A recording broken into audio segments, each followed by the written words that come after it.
রাসূল সাল্লাল্লাহু আলাইহি ওয়া আলিহি ওয়াসাল্লাম জ্ঞান বিতরণের জন্য, কোরআন শেখানোর জন্য বিভিন্ন জায়গায় পাঠাতেন।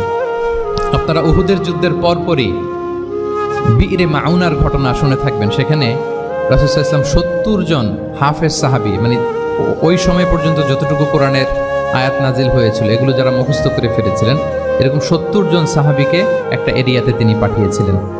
এবং এটা আসলে বিট্রে করেছিল তারা বলেছিল যে আমরা তাদেরকে নিয়ে যাব আমাদের এলাকায়, তারা দিন পৌঁছাবে। কিন্তু এই ৭০ জন সাহাবীকে বিট্রে করে তারা হত্যা করেছিল, ওনারা শাহীদ হয়েছিলেন। এবং এতে রাসূল সাল্লাল্লাহু আলাইহি ওয়াসাল্লাম অনেক কষ্ট পেয়েছিলেন। যে সমস্ত গোত্র এই কাজের সাথে জড়িত ছিল, টানা ১ মাস তাদের বিরুদ্ধে রাসূল সাল্লাল্লাহু আলাইহি ওয়াসাল্লাম বদদোয়া করেছেন, কুনুতে নাজিলা করেছেন ফজরের সালাতের পরে। তাহলে এই যে ন্যারেশনগুলো, বর্ণনাগুলো আমি কেন উপস্থাপন করছি আপনাদের সামনে, এটা বোঝানোর জন্য যেটার পরম্পরাটা কিরকম, রাসূল সাল্লাল্লাহু আলাইহি ওয়াসাল্লাম কিভাবে কোন সেন্টার থেকে শুরু করলেন, তারপরে কিভাবে এটার ডেভেলপমেন্ট হচ্ছিল, তারপরে কিভাবে এটা আগাতে লাগলো। তাহলে রাসূল সাল্লাল্লাহু আলাইহি ওয়াসাল্লাম বিভিন্ন জায়গায় যে মুআল্লিম পাঠাতেন, এটা রেফারেন্সও আমরা পেলাম যে তিনি তো এখানে শেখাচ্ছেন, যখন অনেক বেড়ে গেল, চাহিদা বাইরে অনেক বেশি, তিনি এখান থেকে ছাত্রদেরকে, সাহাবাদেরকে বিভিন্ন জায়গায় মুআল্লিম হিসেবে প্রেরণ করতেন।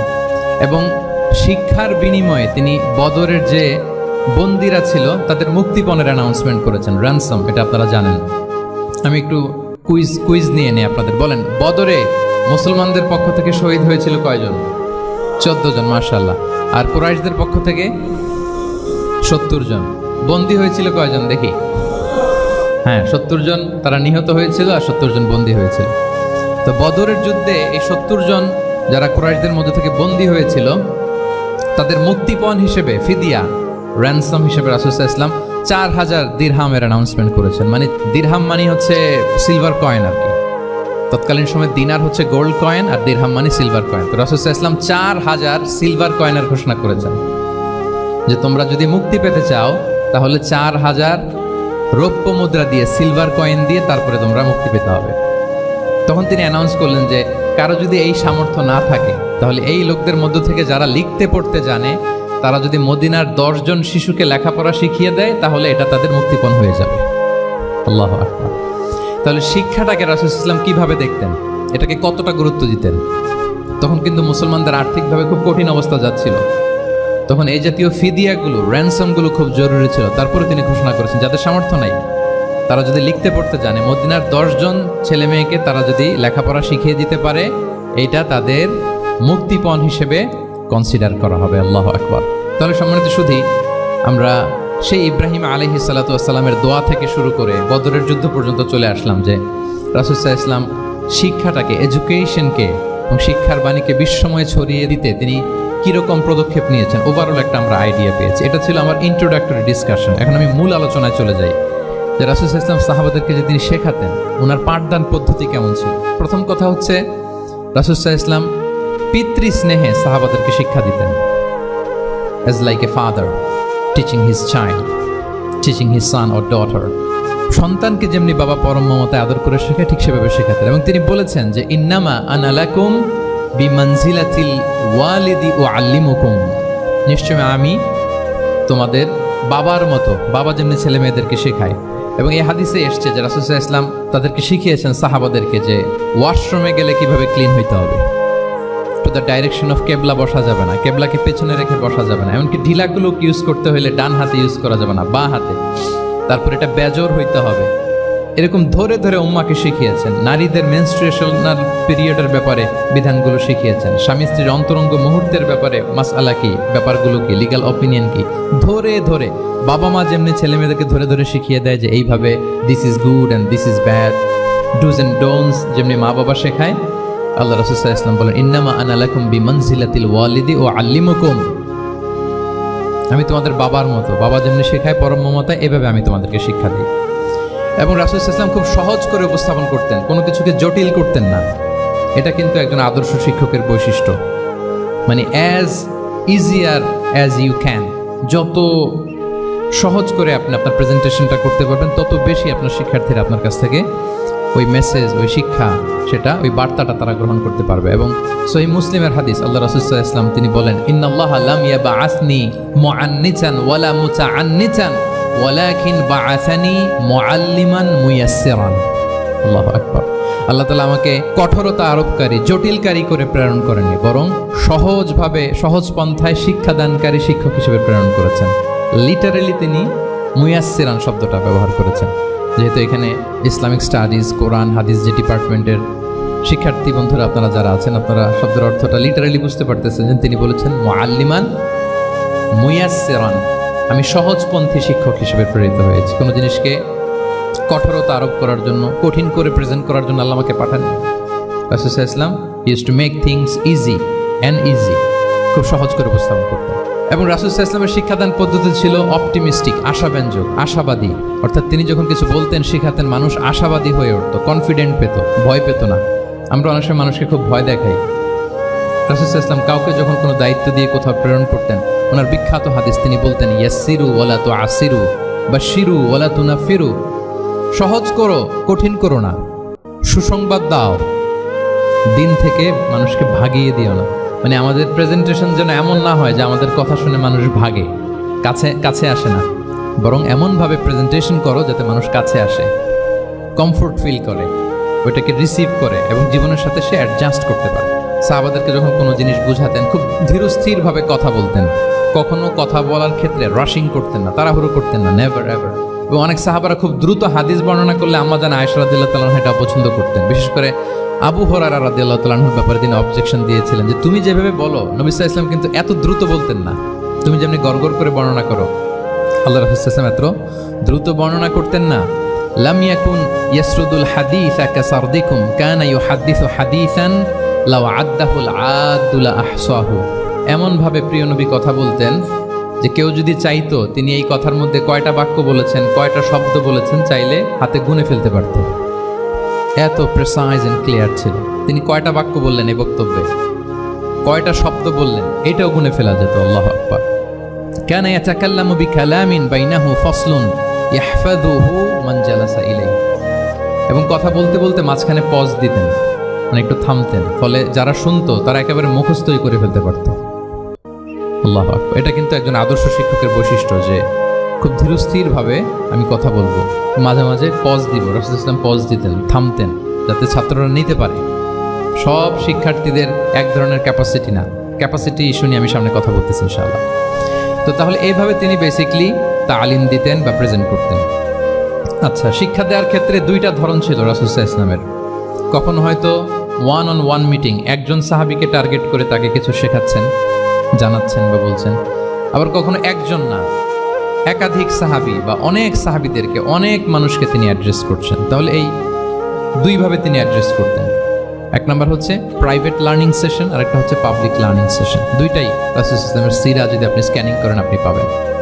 প্রাইভেটলি এরকম অনেক হাদিস পাওয়া যায় যে হাদিসগুলোতে দেখা যায় যে রাসূল সাল্লাল্লাহু আলাইহি ওয়াসাল্লাম ওয়ান অন ওয়ান মিটিং করেছেন, শুধু একজনকে কিছু শেখাচ্ছে। এটা স্পেশালি হতো যখন তিনি কারোর সাথে রাইড শেয়ার করতেন।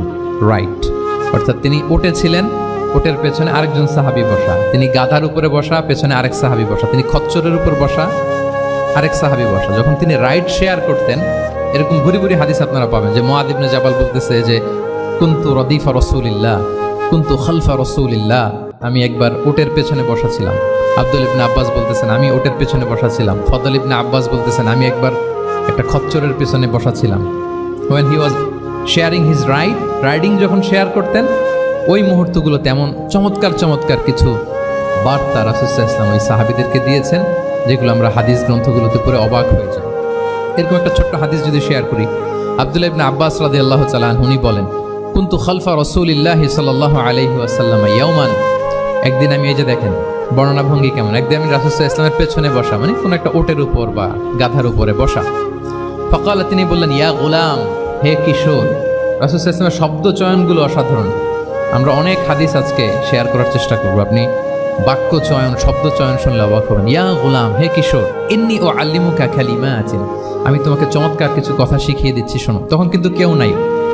এই হাদিস উনি বর্ণনা না করলে আমরা জানতে পারতাম না, কারণ ওনারা এক ওটের উপরে বা ঘোড়ার উপরে ছিলেন। পরে যখন আব্দুল ইবনে আব্বাস এটা ন্যারেট করলেন তখন আমরা জানতে পেরেছি। তো এটা ছিল প্রাইভেট লার্নিং সেশন, শুধু ওনার সাথে। তোমাকে কিছু কথা শিখিয়ে দেই। ইহফাদিল্লাহ ইয়াহফাযকা, ইহফাদিল্লাহ তাজিদহু তুজাহাক। এটা অনেকের মুখস্থ আছে না, বিখ্যাত হাদিস আল আরবাউন আন-নববিয়ার ভেতরেও আছে। তুমি আল্লাহর বিধানগুলোকে সংরক্ষণ করো, রক্ষণাবেক্ষণ করো, টেক কেয়ার করো, আল্লাহ তোমার টেক কেয়ার করবেন। ইযা সাআলতা ফাসআলিল্লাহ, হে আব্দুল্লাহ যখন চাইবে আল্লাহর কাছে চাইবে, যখন ফরিয়াদের হাত তুলবে কেবলমাত্র আল্লাহর কাছেই তুলবে। ওয়া ইযা ইসতাআনতা ফাসতাঈন বিল্লাহ, যখন সাহায্য চাইবে কেবল আল্লাহর কাছেই সাহায্য চেয়েও। ওয়া আলাম আন্নাল উম্মাতা লাউ ইজতামাআত আলা আন ইয়ানফাউকা বিশাইইন লাম ইয়ানফাউকা ইল্লা বিশাইইন ক্বাদ কাতাবাহুল্লাহু লাক। গোটা বিশ্বের সবাই মিলে যদি তোমার কোনো উপকার করতে চায় তাহলে ততটুকুই করতে পারবে যতটুকু আল্লাহ তোমার ভাগ্যে রেখেছে। আল্লাহ যতটুকু উপকার তোমার ভাগ্যে রেখেছে ততটুকুই হবে। ওয়া ইন ইজতামাউ আলা আন ইয়াদুররুকা বিশাইইন লাম ইয়াদুররুকা ইল্লা বিশাইইন ক্বাদ কাতাবাহুল্লাহু আলাইক। গোটা বিশ্বের সবাই মিলে যদি তোমার ক্ষতি করতে চায় ঠিক ততটুকুই করতে পারবে যতটুকু তোমার নসিবে আছে, এর চেয়ে 1 ইঞ্চিও বেশি ক্ষতি করতে পারবে না। রুফিআতিল আকলামু ওয়া জাফফাতিস সুহুফ, কলম উঠিয়ে নেওয়া হয়েছে আর যা লেখা হয়েছিল সব শুকিয়ে গিয়েছে। কারণ প্রথম আল্লাহ সৃষ্টি করেছেন কি? কলম। কলমকে আল্লাহ বলেছেন লিখো। আল্লাহ কি লিখবো? উকতুব মাকাদির আল খালক, মহাবিশ্বে যারা আসবে সবার কি হবে না হবে সব লিখো। তো লিখে ফেলছে, এখন যা হবার তাই হবে। তাহলে দেখেন আকীদা সংক্রান্ত, ইসলামের বুনিয়াদী বিশ্বাস সংক্রান্ত চমৎকার কিছু লার্নিং, কিছু লেসন আল্লাহ রাসূল সাল্লাল্লাহু আলাইহি ওয়াসাল্লাম আব্দুল্লাহ ইবনে আব্বাসকে দিয়েছেন। এবং এটা ছিল 1-on-1 meeting, private learning session. আর কেউ ছিল না তখন। আব্দুল্লাহ ইবনে আব্বাস এটা শুনেছেন এবং আমাদের কাছে বর্ণনা করেছেন। আচ্ছা, এটা গেল একটা। আরেকটা কি বলেছিলাম? একটা তো প্রাইভেট লার্নিং সেশন, আরেকটা কি পাবলিক লার্নিং সেশন। ওইটা একা একা না, হয়তো অনেক সাহাবী একসাথে আছে, তাদেরকে কিছু বলছেন বা শেখাচ্ছেন। অথবা হিউজ কংগ্রেগেশন, অনেক বড় গ্যাদারিং। লেটস সে মসজিদে নববীতে তিনি যে খুতবাগুলো দিয়েছেন, প্রায় 10 বছর তো তিনি খতিব ছিলেন, যতগুলো খুতবা দিয়েছেন এটা অফকোর্স কি পাবলিক লার্নিং সেশন। বিভিন্ন প্রেক্ষাপটে জনপরিসরে দেয়া রাসূল সাল্লাল্লাহু আলাইহি ওয়াসাল্লামের যে শিক্ষামূলক বক্তব্যগুলো, এগুলো পাবলিক লার্নিং সেশন। বিদায় হজের ভাষণ বিশাল এক কংগ্রেগেশনের সামনে তিনি অ্যাড্রেস করেছিলেন, ওইটা কি ছিল? Public learning session. তাহলে সেখানের পদ্ধতিটা বেসিকলি 2 ধরনের, একটা ছিল প্রাইভেট লার্নিং সেশন আর একটা পাবলিক লার্নিং সেশন। আচ্ছা, এই তো, লেটস মুভ অন। এবার আমরা চলে যাব যে তিনি যেসব শিখন পদ্ধতি অবলম্বন করতেন, শেখানোর ক্ষেত্রে কি কি মিনস, কি কি ওয়ে তিনি অবলম্বন করতেন, সেগুলো আমরা শেয়ার করি। অনেকগুলো মিনস তিনি ইউজ করতেন, অনেকভাবে তিনি পাঠদান করতেন, সাহাবাদেরকে শিক্ষা দিতেন। এর মধ্যে অন্যতম একটা মাধ্যম হচ্ছে তিনি সাহাবাদেরকে কোশ্চেন করতেন। কোশ্চেন করে সঠিক উত্তর পেলে তিনি উৎসাহ দিতেন খুব। মনে রাখতে হবে রাসূল সাল্লাল্লাহু আলাইহি ওয়াসাল্লামের শিক্ষাটা বেসিকলি ছিল Q&A বেসড। সামনে আমরা ইন ডেপথ যখন আমরা ঢুকবো, basically oral based, oral session ছিল, মুখে মুখে। কারণ আমাদের মতো তো এত কাগজ কলম ছিল না। এখন যেমনি আপনাদেরকে হোমওয়ার্ক দেয়, অ্যাসাইনমেন্ট দেয়, এগুলো ছিল নাকি তখন? রাসূল সাল্লাল্লাহু আলাইহি ওয়াসাল্লামের সময় অ্যাসাইনমেন্ট দেওয়ার রীতি ছিল? বলেন, আপনাদের অ্যাসাইনমেন্ট দেয় স্যাররা? হ্যাঁ। তো এই যে এখন স্যাররা হোমওয়ার্ক দেন, কাজ দেন, অ্যাসাইনমেন্ট দেন, এটা তো ওই সময় ছিল না। ফলে এটা রাসূল সাল্লাল্লাহু আলাইহি ওয়াসাল্লামের পাঠদান পদ্ধতিটা বেসিকলি ছিল Q&A বেসড, প্রশ্নোত্তর পর্ব। সাহাবারা জিজ্ঞেস করতেন, না জানলে রাসূল সাল্লাল্লাহু আলাইহি ওয়াসাল্লাম আবার জিজ্ঞেস করতেন, দেখি ওরা জানে কিনা। এরকম অনেকভাবে তিনি শেখাতেন, আমরা সামনের দিকে আরো দেখব। তো রাসূল সাল্লাল্লাহু আলাইহি ওয়াসাল্লাম সাহাবাদেরকে প্রশ্ন ছুড়তেন, তিনি ট্রাই করতেন, দেখতেন যে দেখি ওরা পারে কিনা, ব্যাপারটা জানে কিনা। যদি কেউ সঠিক আনসার দিতে পারতো, রাসূল সাল্লাল্লাহু আলাইহি ওয়াসাল্লাম খুব প্রশংসা করতেন এবং উৎসাহ দিতেন। স্যাররা যখন আমাদের ক্লাসে প্রশংসা করে, ভাল লাগে না আমাদের? আমার প্রেজেন্টেশন খুব প্রশংসা করলো, আমার অ্যাসাইনমেন্টের খুব প্রশংসা করলো, আমাকে ইন্সপায়ার করলো, আমি আরো মোটিভেটেড হব না? হয়তো আমরা নাকি হই। তো রাসূল সাল্লাল্লাহু আলাইহি ওয়াসাল্লাম এটাই করতেন। উবাই ইবনে কাআব রাদিয়াল্লাহু তাআলা আনহুকে উনি প্রশ্ন করলেন, আল্লাহ রাসূল সাল্লাল্লাহু আলাইহি ওয়া আলিহি ওয়াসাল্লাম প্রশ্ন করলেন যে, ইয়া আবাল মুনজির, এটা ওনার কুনিয়া, আতাদরি আইয়ু আয়াতিন মিন কিতাবিল্লাহি মাআকা আ'যাম, তুমি কি জানো যে আল্লাহর সর্বশ্রেষ্ঠ আয়াত কোনটা, তুমি জানো? তখন উবাই ইবনে কাআব রাদিয়াল্লাহু তাআলা আনহু বললেন যে, আল্লাহু লা ইলাহা ইল্লা হুয়াল হাইয়ুল কাইয়্যুম, মানে আয়াতুল কুরসি। এটা কোন আয়াত? আয়াতুল কুরসি। এটা ফরজ সালাতের পর আমরা সবাই পড়ি তো নাকি? মান ক্বারা আয়াতুল কুরসি দুবুরা কুল্লি সালাতিন মাকতুবাতিন লাম ইয়ামনাহু মিন দুখুলিল জান্নাতি ইল্লাল মাউত। ফরজ সালাতের পরে যারা আয়াতুল কুরসি পড়ে তার জান্নাতে প্রবেশে কোনো বাধা থাকে না, একটা জিনিস ছাড়া, মানে মৃত্যু, মরণ। লোকটা মরে না তাই জান্নাতে যায় না, মরলে জান্নাতি। হে ইয়া আবাল মুনজির, তুমি কি জানো কোরআনের সর্বশ্রেষ্ঠ আয়াত কোনটা? তিনি বললেন যে আয়াতুল কুরসি। এটা শুনে রাসূল সাল্লাল্লাহু আলাইহি ওয়াসাল্লাম খুব খুশি হলেন। খুশি হয়ে কি করলেন? ফাদারাবা ফি সদরি, তিনি বললেন যে তিনি আমার বুকে একটা আলতো চাপড় দিলেন। এটা ভালোবাসার আলতো চাপড়, এরকম উৎসাহ দেওয়ার জন্য, যে সাবাস। আমরা আমাদের পিঠে কাউকে আলতো চাপড় দিয়ে কি বলি? ব্রাভো, সাবাস, মাশাআল্লাহ, এগুলো বলি না? রাসূল ইসলাম বুকে আলতো চাপড় দিয়ে বললেন, ওয়াল্লাহি লিয়াহনিকাল ইলমু আবুল মুনজির, তোমার ইলম, তোমার জ্ঞান কল্যাণময় হোক হে আবুল মুনজির, মোবারক হোক তোমার জন্য তোমার ইলম, may knowledge be pleasant for you, তোমার জ্ঞানটা বরকতময় হোক, কল্যাণময় হোক। তাহলে তিনি যখন সঠিক উত্তর দিতে পারলেন, রাসূল ইসলাম খুশি হয়ে বুকে আলতো চাপড় দিয়ে তার প্রশংসা করলেন, তার জন্য দোয়া করলেন। রাসূল ইসলাম এভাবে উৎসাহ দিতেন। এতে করে কি হয়, শিক্ষার্থীদের কনফিডেন্ট বাড়ে। কি হয় যে স্যার যখন আমাকে এত কিছু বলতেছে, তাহলে নিশ্চয়ই আমি কিছু একটা ভালো কিছু করছি, আমাকে দিয়ে কিছু একটা হবে। আমাকে দিয়ে আমরা অনেক সময় ভুল করে বলে ফেলি যে তোকে দিয়ে কিছুই হবে না, বলে ফেলি না? এতে হয় কি, কনফিডেন্ট কমে যায়। মা বাবারাও এটা করে যে তুই কিছুই পারবি না, তোকে দিয়ে কিছুই হবে না। বাংলাদেশে একটা বিখ্যাত কথা আছে, ওই যে ছেলে মেয়ে এ প্লাস না পেলে পাশের বাড়ির কেউ পেলে বলে যে ওর পা ধোয়া পানি খা। তো আসলে এতে কি হয়, কনফিডেন্স কমে যায় ছেলে মেয়েদের। এটা যেন আমরা না বলি, বরং ওদেরকে ইন্সপায়ার করতে হবে, হ্যাঁ, উৎসাহিত করতে হবে, প্রশংসা করতে হবে। সাহাবীদের ভালো কিছু দেখলে সঠিক উত্তর তারা দিতে বলে রাসূল ইসলাম এভাবে প্রশংসা করতেন। আচ্ছা, গেল, এটা একটা পদ্ধতি। আরেকটা হচ্ছে, কোনো গুরুত্বপূর্ণ জিনিসকে এমফাসাইজ করার জন্য রাসূল ইসলাম রেপিটেশন করতেন, তাকরার করতেন।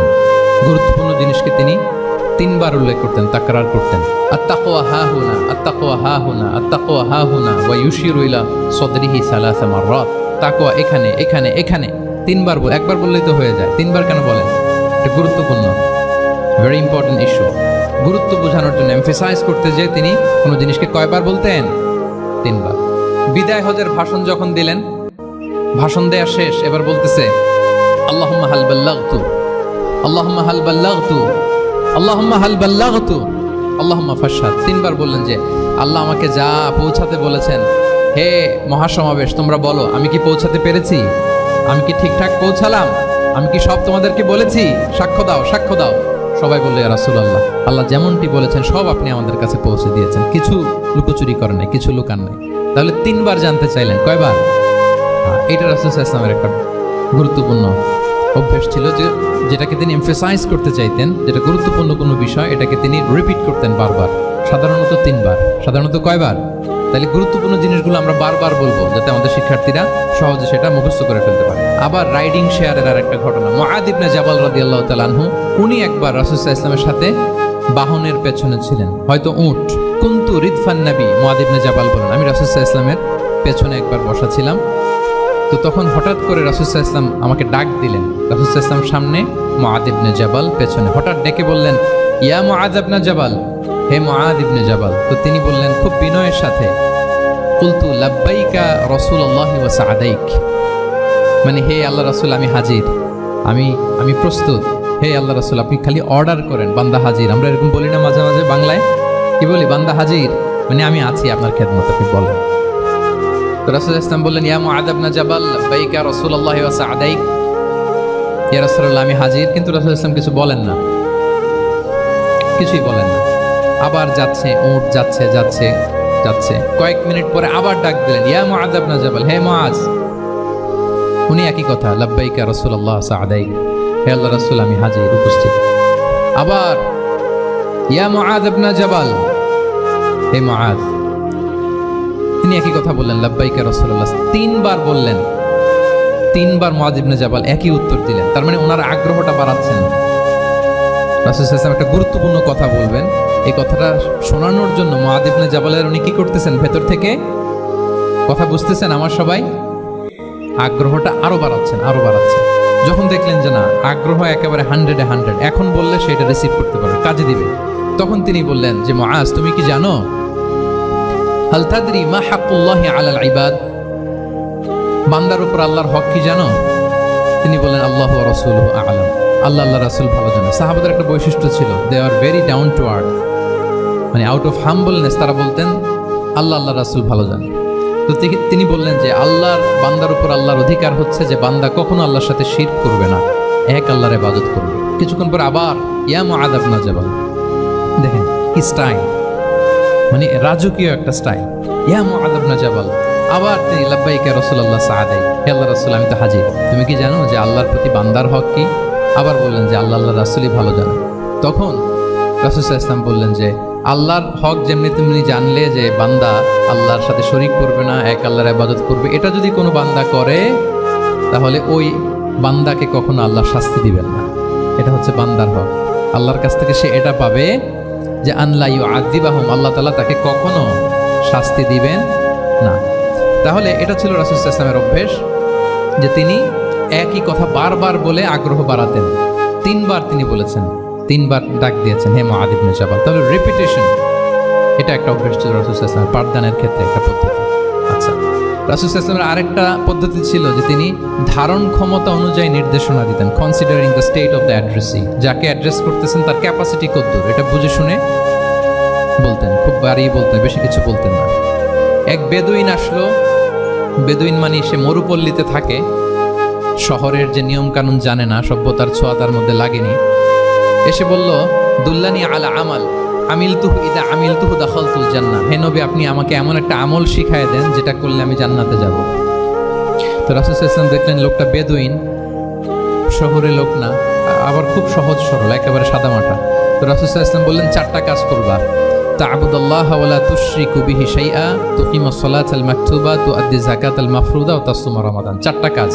এক আল্লাহর ইবাদত করবা, শিরক করবা না, ফরজ সালাত পড়বা, ফরজ যাকাত দিবা, রমজানের ফরজ রোজা রাখবা। কয়টা কাজ? কয়টা বলছে? Very simple to memorize, right? আচ্ছা, এটা যখন সে বলল তখন সে বেদিন বলতে আরম্ভ করলো যে আল্লাহর শপথ করে আমি বললাম লা আযীদু আলা হাযা শাইআন ওয়া লা আনকুসু মিন। ঠিক আছে, আমি এই 4টাই করব, বাড়াবো না কমাবো না, এর চেয়ে বেশি কোনোদিন কিছু করব না, কমও করব না। মানে খালি আল্লাহরে মানবো, ফরজ নামাজ পড়বো, ফরজ যাকাতটা দিব, আর ফরজ রোজাটা রাখবো। আর কোনো আমলটা বল আমার জীবনে আমি করব, বাড়াবো না কমাবো না। তো রাসূল সাল্লাল্লাহু আলাইহি ওয়াসাল্লাম বললেন যে কেউ যদি জান্নাতি লোক দেখে নিজের চোখ জোড়াতে চায়, খুশি হতে চায়, তারা যেন এই লোকের দিকে তাকায়, মানে এই লোকটা জান্নাতি। আল্লাহু আকবার, চলে গেল। দেখেন তার কাছে কিন্তু আমলের বিশাল ফিরিস্তি নিয়ে রাসূল সাল্লাল্লাহু আলাইহি ওয়াসাল্লাম হাজির হয় নাই, কারণ তার ক্যাপাসিটি দেখতে হবে, তার সক্ষমতা, সে কদ্দুর নিতে পারবে। রাসূল সাল্লাল্লাহু আলাইহি ওয়াসাল্লাম অবজার্ভ করে দেখলেন যে বেদুইন মানুষ, তার বেশি কিছু বললে কাজে দিবে না, অল্প একটু বলছে, ওইটা মেনেই সে কি হয়ে গেছে? জান্নাতি হয়ে গেছে। এটা অনেক সময় আমরা ভুল করে ফেলি। শিক্ষার্থীদের মধ্যে সবার রিসিভিং ক্যাপাসিটি এক ধরনের হয় না, কারো খুব বেশি, কারো খুব কম। তো একজন আদর্শ শিক্ষকের কাজ হচ্ছে এটাকে ফলো করা, অবজার্ভ করা, এবং যেটা তাদের সক্ষমতায় কুলায় ঠিক অতটুকু তাদেরকে দেয়, এর চেয়ে বেশি কিছু না। রাসূল সাল্লাল্লাহু আলাইহি ওয়াসাল্লামের আরেকটা পদ্ধতি ছিল গ্রাজুয়ালিটি, স্টেপ বাই স্টেপ, ধীরস্থিরভাবে, অল্প অল্প করে, শাইআন ফাশাইআন। আর তাদাররুজ বিল বাদই বিল আহাম্মি সুম্মাল মুহিম। আগে সবচেয়ে গুরুত্বপূর্ণ, starting with the most important affair first, then the important affair, then the important. সবচেয়ে গুরুত্বপূর্ণটা আগে, এরপরে যেটা কম গুরুত্বপূর্ণ, এরপর কম গুরুত্বপূর্ণ। তাহলে একটু একটু করে বললে এটা মানুষের ফিতরাতের সাথেও যায়, তার নেচারের সাথেও যায়। আমরা মদ হারাম হওয়ার কথা জানি। কয়টা স্টেপে হারাম হয়েছিল মদ? একবারে যদি বলা হতো বন্ধ করার সহজ হতো সাহাবাদের জন্য? হতো না। অনেকে আছে দেখবেন যে চেইন স্মোকার, বুঝতে পেরেছেন তো? মানে অনেক সিগারেট খায়, লেটসে দিনে 10 থেকে 15টা খায়। তো যে চেইন স্মোকার, আপনি যদি বলেন যে এটা হারাম, আজকেই তোমার বাদ দিতে হবে, হারাম, এটা খেতে পারবে না, পারবে? ও দুনিয়া সব বাদ দিতে পারবে, সিগারেট বাদ দিতে পারবে না। তো তারে কি করতে হবে? ফ্লেক্সিবিলিটি দিতে হবে, যে আস্তে আস্তে ছাড়েন। 10টা করে খান তো চালাইতে থাকেন, আজকে 10টা খাইছেন, কালকে 9টা করে খান, চালাইতে থাকেন, একসাথে সব বন্ধ করার দরকার নেই। তারপরের সপ্তাহে 8টা করে খান, এরপরের সপ্তাহে 5টা করে খান, অল্প অল্প করে অবশ্যই সে কমাতে পারবে। এরপরের সপ্তাহে 2টা খান, এরপরের সপ্তাহে বন্ধ করেন না, চালাইতে থাকেন। সে চালাচ্ছে কিন্তু কমিয়ে আনতেছে, চালাচ্ছে কিন্তু। আচ্ছা, যেই সপ্তাহে সে 1টা সিগারেট খেলো, এরপরের সপ্তাহে ওটা তো বাদ দিলেও তার গায়ে লাগার কথা না, ঠিক কিনা বলেন? যেই সপ্তাহে কয়টা খেলো এটা তো স্যাক্রিফাইস করা যায়, কিন্তু 10টা থেকে 0তে আসা সহজ না। তাহলে গ্রাজুয়ালি আমরা এই ভুলটা করি। অনেকের নতুন করে আল্লাহ তাআলা রিয়েলাইজেশন দিয়েছেন, নতুন দিনে আসছে, দিনে ফিরছে, মানে প্র্যাকটিসিং হতে চায়। এখন আপনি তারে পাইয়া এমন নিয়ম কানুন দেখাচ্ছেন, বেচারা তো বলে আগে যা ছিলাম ওইটাই ভালো ছিলাম। এরকম হয় না অনেক সময়? হ্যাঁ, ধরেন যে কোনো একজন নারী, সে হয়তো পর্দা মেনটেন করে না, একটু হিপ হপ স্টাইলে চলাফেরা করে। তো সে ভাবলো যে না, আমি তো অনেক ভুল করে ফেলছি, আমি সংশোধন হব, আমি প্র্যাকটিসিং হতে চাই।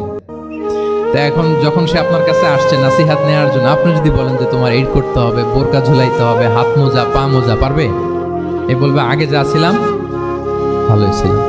তাকে একটু একটু করে বোঝাতে হবে, মানে এই হেজাব এটা কেন, হ্যাঁ কাভারিং আওরা এটা কেন, কেন এটা করতে, এটা বেনিফিটটা আগে বুঝালেন। যে Islam consider women as a queen, নারীকে ইসলাম কি হিসেবে কনসিডার করে, রানী হিসেবে। তো রানীর তো একটা ড্রেস কোড থাকবে, স্পেশাল পোশাক থাকবে, এগুলো বুঝাবেন। সে যাতে একটু নিজেকে গুছিয়ে চলে, শুরুর দিকে আপনি এই বার্তা দিতে পারেন যে একটু গুছিয়ে চলতে হবে। এরপর একটু শালীন পোশাকে যেন সে অভ্যস্ত হয়, এটা বললেন।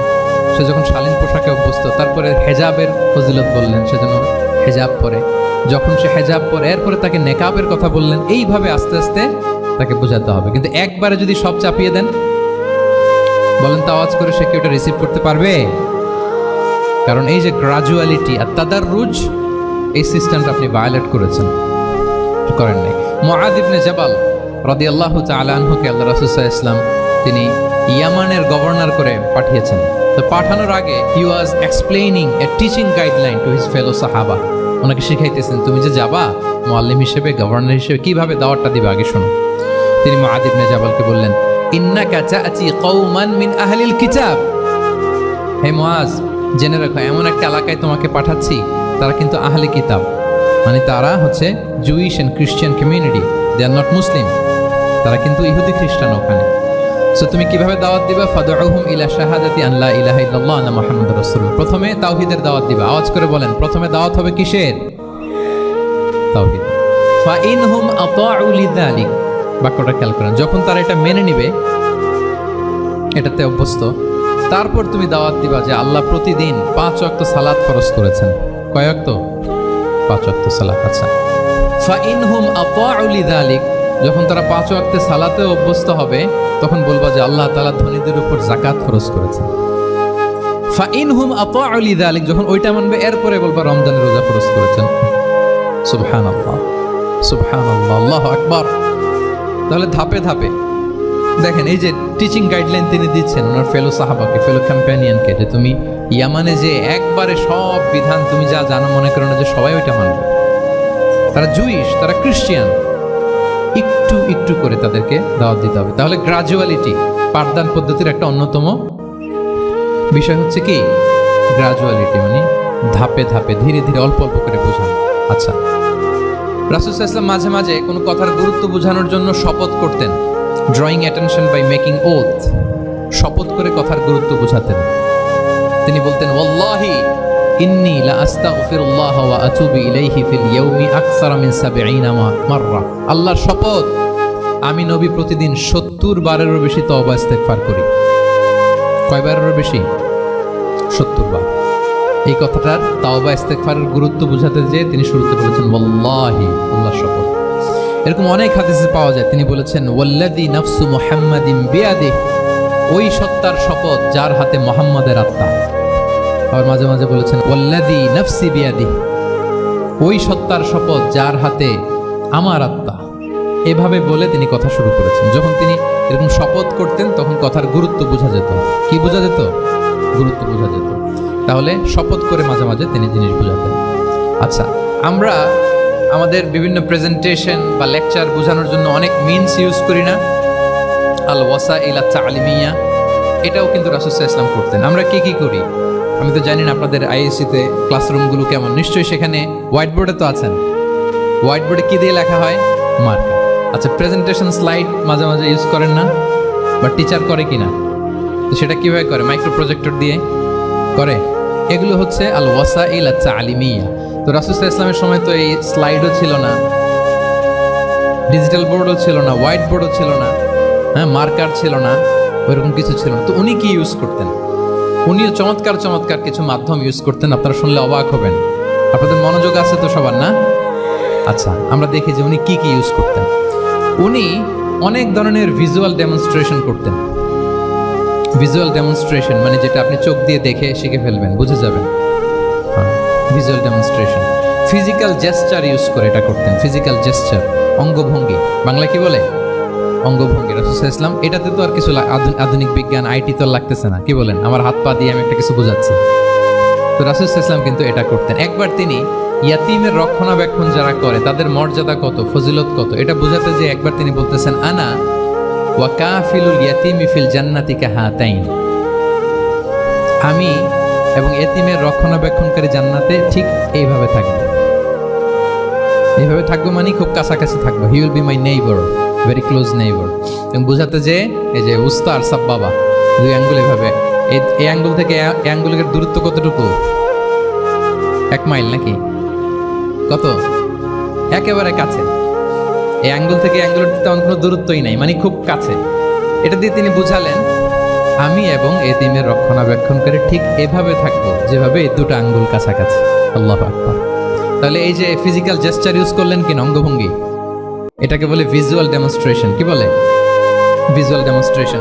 এবং রিসার্চাররা বলতেছেন যে approximately 80% of human learning comes through the visual demonstration. মানে আইজ দিয়ে, চোখ দিয়ে আমরা আমাদের শেখার 80% শিখে ফেলি। আমাদের শিখনের অলমোস্ট 80% আমরা দেখে দেখে শিখি। তাহলে রাসূল সাল্লাল্লাহু আলাইহি ওয়াসাল্লাম ভিজুয়াল ডেমনস্ট্রেশন করলেন, আনা ওয়া কাফিলুল ইয়াতীমি ফিল জান্নাতি কাহাতাইন। আচ্ছা, আরও দেখি হাদিসে এরকম আরও পাওয়া যায়। আমরা যে মুমিনরা ভাই ভাই, বিভিন্ন হাদিসে বিভিন্ন টেক্সটে রাসূল সাল্লাল্লাহু আলাইহি ওয়াসাল্লাম বলেছেন। এটা ইসলামের একটা খুব মৌলিক কথা, আমরা সবাই জানি না? আমরা সবাই কি এই অডিটোরিয়ামে আমরা যারা বসে আমরা সবাই কি আল মুমিনু আখুল মুসলিম, একে অপরের ভাই। আমাদের মধ্যে আবার আরেকটা সমস্যা আছে, আমরা দেখা যায় যে প্রত্যেকে যেই দল করে ওই দলের এরা ভাই ভাই আর কি, এরকম। এই হাদিসের একটা নিজস্ব অর্থ বলয় আমরা করে নিয়েছি যে ভাই ভাই ঠিক আছে, বাট আমি এই দলের, সো আমরা ভাই ভাই। আচ্ছা, ওরা ওই দল, তো ওরা কি নিজেরা নিজেরা আসলে কি এই ভাই ভাই নাকি?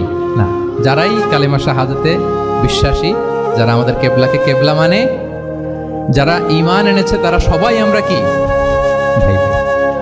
এই যে আমাদের ভ্রাতৃত্বের বন্ধনটা যে খুব অটুট এবং মজবুত সুদৃঢ়, এটা বোঝানোর জন্য রাসূল ইসলাম একবার বললেন আল মুমিনু লিল মুমিনি কাল বুনিয়ান। মুমিন যে ভাই ভাই, এই ভ্রাতৃত্বের বন্ধন হচ্ছে সুদৃঢ় প্রাচীরের মতো। ইয়াশুদ্দু বা'দুহু বা'দা, one side strengthening the other. একটা বড় প্রাচীর, যেমন এই বিল্ডিংটা যেমনি এই পাশ ওই পাশটাকে মজবুত করে ধরে রেখেছে, ওই পাশ যেমনি এটাকে মজবুত করে ধরে ঠায় দাঁড়িয়ে আছে বছরের পর বছর, যুগের পর যুগ। রাসূল সাল্লাল্লাহু আলাইহি ওয়াসাল্লাম বললেন মুমিন যে ভাই ভাই, তাদের সম্পর্কটা এরকম সুদৃঢ়। কতটা সুদৃঢ়? এটা বলতে যে ওয়াশাব্বাকা বাইনা আসাবিহি, তিনি হাতের এই 5 আঙ্গুল, এই 5 আঙ্গুলের ভিতরে ঢুকাই দিলেন। এরকম ধরেন তো একটু সবাই। আচ্ছা, ঢুকিয়ে একটু চাপ দেন, এখন ব্যাপারটা অনেক মজবুত হয়ে গেল না? হ্যাঁ, কেউ চাইলে কি সহজে ছোটাতে পারবে? না। তাহলে এই যে আরেকটা ভিজুয়াল ডেমনস্ট্রেশন পাইছেন, পেয়েছেন? ফিজিক্যাল জেস্টার, অঙ্গভঙ্গি করে তিনি বুঝাইলেন যে আমাদের ভ্রাতৃত্বটা এইরকম মজবুত। মানে ওনার কাছে যা ছিল ওইটা বোঝাতে যে তিনি এই ফিজিক্যাল জেস্টারটা নিয়েছেন যে মুমিন ভাই ভাই এবং আমাদের ভ্রাতৃত্বের বন্ধনটা ঠিক এরকম মজবুত, লাইক দিস। তাহলে এটাকে বলে ভিজুয়াল ডেমনস্ট্রেশন, যেহেতু এতে করে সাহাবারা সহজে বুঝতো, এটা দিয়ে সহজে বুঝলো। আবার মাঝে মাঝে তিনি ড্রয়িং করেছেন। আমাদের মতো ডিজিটাল সিস্টেমে ড্রয়িং করে না, এখন তো খুব ইজি। তো তিনি কিভাবে ড্রয়িং করেছেন, একবার সাহাবীদেরকে নিয়ে তিনি মরুভূমির মাঝখানে খেজুরের ডাল নিয়ে একটা স্ট্রেট লাইন, সরল রেখা আঁকলেন। খাত্তা লানা রাসূলুল্লাহ সাল্লাল্লাহু আলাইহি ওয়াসাল্লাম খাত্তান, আল্লাহ রাসূল সাল্লাল্লাহু মরুভূমিতে খেজুরের ডাল দিয়ে টেনে একটা স্ট্রেট লাইন, মানে সরল রেখা আঁকলেন। একে বললেন হাদা সাবিলুল্লাহ, এটা হচ্ছে আল্লাহর রাস্তা, মানে সিরাতুল মুস্তাকিম। এরপরে এই স্ট্রেট লাইন, সরল রেখার ডানে বায়ে ছোট ছোট অনেকগুলো দাগ কাটলেন খেজুরের ডাল দিয়ে, আর বললেন হাদিহি সুবুলুশ শাইতান, এগুলো হচ্ছে শয়তানের রাস্তা। ফি কুল্লি সাবিলিন শাইতান, এই প্রত্যেকটা রাস্তায় একটা করে শয়তান থাকে, সে তার শয়তানি কাজের হাতছানি তোমাদের দেয়। তাহলে খেজুরের ডাল দিয়ে একটা স্ট্রেট লাইন, সরল রেখা করে বললেন এটা সিরাতুল মুস্তাকিম, সাবিলুল্লাহ, আর ডানে বায়ে ছোট ছোট দাগ কেটে বললেন এগুলো হচ্ছে সাবিলুশ শয়তান। ওই পথে, শয়তানের হাতছানি দেয়া পথে কবু যাওয়া যাবে, বরং এই সিরাতুল মুস্তাকিমে থাকা লাগে। তাহলে এই যে ভিজুয়াল ডেমনস্ট্রেশন ব্যাপারটা ক্লিয়ার হয়েছে না? কাফিলুল ইয়াতীমি কাহাতাইন, শাব্বাকা বাইনা আসাবিহি, খাত্তা লানা রাসূল সাল্লাল্লাহু আলাইহি ওয়াসাল্লাম খাত্তা। তাহলে এভাবে ওনার সাধ্যের নাগালে যা যা ছিল সাহাবাদেরকে আরো বোঝাতে, ভালো করে to clarify the issue, to visualize the matter, রাসূল সাল্লাল্লাহু আলাইহি ওয়াসাল্লাম এগুলোর ব্যবহার করেছেন। এরপর মাঝে মাঝে সাহাবীদের মস্তিষ্কের যাতে ব্যায়াম হয়, শিক্ষার্থীর কল্পনার জগতে কোনো কিছু চিত্রায়িত করা, এতে করে মস্তিষ্কের ব্যায়াম হয় আর কি, to enhance the power of imagination, আপনার ইমাজিনারি পাওয়ারকে ডেভেলপ করবার জন্য। রাসূল সাল্লাল্লাহু আলাইহি ওয়াসাল্লাম হাদিসে এরকম অনেক কথা বলেছেন যে তোমরা একটু ভাবো তো, এরকম হইলে কেমন হয়, এমন হইলে কেমন হয়, তেমন হইলে কেমন হবে। এই কথাগুলো যখন বলতেন সাহাবারা ভাবনার জগতে হারিয়ে যেত, ভাবতেন, কল্পনার রাজ্যে হারিয়ে যেতেন। ওনাদের মস্তিষ্কের ব্যায়াম হতো, ইমাজিনেশনের যে পাওয়ার এটা ডেভেলপ করতো, এমনটা পাওয়া যায়। রাসূল ইসলাম একবার বললেন আরাআইতুম লাউ আন্না নাহরান বিবাবি আহাদিকুম ইয়াগতাসিলু মিনহু কুল্লা ইয়াউমিন 5 মাররাতিন হাল ইয়াবকা মিন দারানিহি শাই। আচ্ছা বলো তো, তোমরা একটু ভাবো তো, কল্পনার রাজ্যে হারিয়ে যাও, ভেবে দেখো তো, ধরো যে তোমার বাড়ির সামনে একটা ঝর্ণাধারা আছে বা একটা চমৎকার লেক আছে যেখানে স্বচ্ছ স্ফটিক পানি। তুমি যদি প্রতিদিন ওই ঝর্ণায় যে বা ওই লেকে নেমে 5 বার গোসল করো, তোমার গায়ে কোনো ময়লা থাকবে? আর সাহাবারা কল্পনা করে বলে না, মনে মনে ভাবতেছে যে গোসল করতেছে, 5 বার গোসল করার পরে আর আমার গায়ে দুর্গন্ধ, ঘামের গন্ধ থাকবে কি করে? না, কোনো ময়লা থাকবে না। সাহাবারা বলল লা ইয়া রাসূলুল্লাহ লা ইয়াবকা মিন দারানিহি শাই। রাসূল তখন বললেন ফাকাযালিকা মাসালুস সালাওয়াতিল খামস, এটা হচ্ছে 5 ওয়াক্ত সালাতের দৃষ্টান্তের মতো। ইয়ামহুল্লাহু বিহিন্নাল খাতায়া, কারো ঘরের সামনে যদি একটা স্বচ্ছ লেক থাকে, পানির ফোয়ারা, সে যদি 5 বার গোসল করে তার গায়ে যেমনি কোনো দুর্গন্ধ, ময়লা, আবর্জনা কিছু থাকে না, কেউ যখন 5 ওয়াক্ত সালাত আদায় করে তখন এই সালাতও তার সব গুনাহগুলোকে ধুয়ে মুছে এরকম পাক পবিত্র সাফ করে দেয়। সুবহানাল্লাহ। বুঝে গেলেন যে সালাওয়াতুল খামস কিভাবে আমাদের পাপ মুছে ক্লিনজিং করে, এটা সাহাবারা ইজিলি বুঝে গেলেন। তাহলে ভেবে দেখো তো, চিন্তা করো তো, এটা বলে বেসিক্যালি দ্য পাওয়ার অফ ইমাজিনেশনকে রাসূল সাল্লাল্লাহু আলাইহি ওয়াসাল্লাম ইনহ্যান্স করার চেষ্টা করলেন। এভাবেও সাহাবাদেরকে তিনি মাঝে মাঝে বোঝাতেন। রাসূল সাল্লাল্লাহু আলাইহি ওয়াসাল্লাম মাঝে মাঝে দেখা যায় যে সহজ করে বোঝাতে যে রূপক অর্থবোধক শব্দের প্রয়োগ করতেন, মাজাজ বা ইস্তেআরা। তো মাজাজ বা ইস্তেআরা মানে হচ্ছে মেটাফোর, কোনো জিনিসকে আরো সহজ করে বোধগম্যময় করতে রাসূল সাল্লাল্লাহু আলাইহি ওয়াসাল্লাম এই মেটাফোরকে ইউজ করতেন। যেমন রাসূল সাল্লাল্লাহু আলাইহি ওয়াসাল্লাম নারীদের প্রতি সদয় হওয়ার জন্য পুরুষদেরকে তিনি বলেছেন রিফকান বিল কাওয়ারির, অর্থাৎ কাঁচগুলোর সাথে ভালো আচরণ করো, মানে কাঁচগুলোকে দেখে রেখো। কাঁচের পাত্র দিয়ে তিনি নারীদেরকে, স্ত্রীদেরকে বুঝিয়েছেন রিফকান বিল কাওয়ারির। আচ্ছা বলেন তো, কাঁচের গ্লাস, প্লেট, তৈজসপত্র এক বাড়ি থেকে যদি আরেক বাড়িতে, লেটসে আপনি বাসা শিফট করবেন, আপনার কাছে অনেক কাঁচের তৈরি গ্লাস, প্লেট, তৈজসপত্র আছে। চট্টগ্রামের এই থানা থেকে ওই থানায় আপনি বাসা চেঞ্জ করুন, এগুলো নেওয়ার সময় আপনারা কি করেন বলেন? র্যাপিং করে, এক্সট্রা প্রিকশন নিয়ে খুব সাবধানে এটাকে ধরতে হয়, রাখতে হয়, সেট করতে হয়, নামাতে হয়, ঠিক কিনা বলেন? এটা বোঝাতে যে নারীদের সাথে কোমল আচরণ করো, সদয় আচরণ করো, এটা বোঝাতে যে রাসূল সাল্লাল্লাহু আলাইহি ওয়াসাল্লাম বলেছেন রিফকান বিল কাওয়ারির। একবার স্ত্রীরা, আমাদের আম্মা জানেরা রাসূল সাল্লাল্লাহু আলাইহি ওয়াসাল্লামের সাথে সফরে যাচ্ছেন, খুব সম্ভবত হজের সফরে। তো ওনারা যখন পালকিতে চড়বেন, ওখান থেকে হাওদাজে উঠাবেন, খুব দ্রুত তাড়াহুড়ো করে কিছু লোকজন ওই পালকি উঠাচ্ছিল। তখন রাসূল সাল্লাল্লাহু আলাইহি ওয়াসাল্লাম বললেন ওয়াইহাক ইয়া আনজাশা সাওকাকা রিফকান বিল কাওয়ারির, খুব সাবধানে নিয়ে যাও, কাঁচগুলোকে একটু দেখে শুনে নাও, কাঁচের বোতলগুলো, গ্লাসগুলো দেখে শুনে নাও, মানে স্ত্রীদেরকে একটু দেখে শুনে যত্নের সাথে নিয়ে নাও। তাহলে নারীদেরকে কিসের সাথে তুলনা করেছেন? কাচের গ্লাস, কাচের তৈজসপত্র, কাচের সামগ্রী, যাতে বুঝতে সুবিধা হয়। কাচের গ্লাস তোমরা যেমনি ধরো, রাখো, ডিল করো, নারীদের সাথেও এভাবে কি কোমল আচরণ করতে হবে। আচ্ছা, আমি শুরুতেই বলেছিলাম যে রাসূল সাল্লাল্লাহু আলাইহি ওয়াসাল্লামের সাহাবীদেরকে কিছু শেখানো পদ্ধতিটা মেইনলি কি ছিল? কি বেসড? কারো মনে আছে? QnA based, right? এই তো মাশাআল্লাহ, কিউএনএ মানে প্রশ্নোত্তরমূলক। সাহাবারা প্রশ্ন করতো, রাসূল সাল্লাল্লাহু আলাইহি ওয়াসাল্লাম উত্তর দিতেন। কারণ কোরআনেও আমাদেরকে উৎসাহিত করা হয়েছে ফাসআলু আহলা যিকরি ইন কুনতুম লা তা'লামুন, যদি না জানো তাহলে আহলু যিকির বা আহলুল ইলমকে জিজ্ঞেস করে জেনে নাও। এবং রাসূল সাল্লাল্লাহু আলাইহি ওয়াসাল্লাম বলেছেন ফাইন্নামা শিফাউল আইয়ি আসসুআলু, অজ্ঞতার চিকিৎসা হচ্ছে প্রশ্ন করা। আপনি জানেন না তো আপনার কাজকে কি করবেন? প্রশ্ন করবেন। আপনার টিচারকে প্রশ্ন করবেন, আপনার শায়েখকে কোশ্চেন করবেন, রিসার্চারকে আপনি বারবার কোশ্চেন করতে হবে। প্রশ্ন মানে তাকে জর্জরিত করতে, যত কোশ্চেন করবেন তত আপনি শিখতে পারবেন, যত কোশ্চেন করবেন তত আপনি শিখতে পারবেন। রাসূল সাল্লাল্লাহু আলাইহি ওয়াসাল্লাম এই পদ্ধতিটা সবচেয়ে বেশি অবলম্বন করতেন। কিছু নমুনা তো আমরা ইতিমধ্যে দেখেছি, আমরা আরও ভিতরে ঢুকি। রাসূল সাল্লাল্লাহু আলাইহি ওয়াসাল্লাম মাঝে মাঝে সাহাবাদেরকে প্রশ্ন করতেন, drawing attention of the listener by throwing question. প্রশ্ন ছুড়ে দেওয়ার মাধ্যমে ওনাদের মনোযোগ আছে না নাই এটা দেখতেন। এই যে মাঝে মাঝে আমি আপনাদেরকে জিজ্ঞেস করলে দেখা যায় যে আমি বুঝতে পারি যে আপনারা আমার সাথে আছেন না নাই, আপনাদের মনোযোগ আছে তো?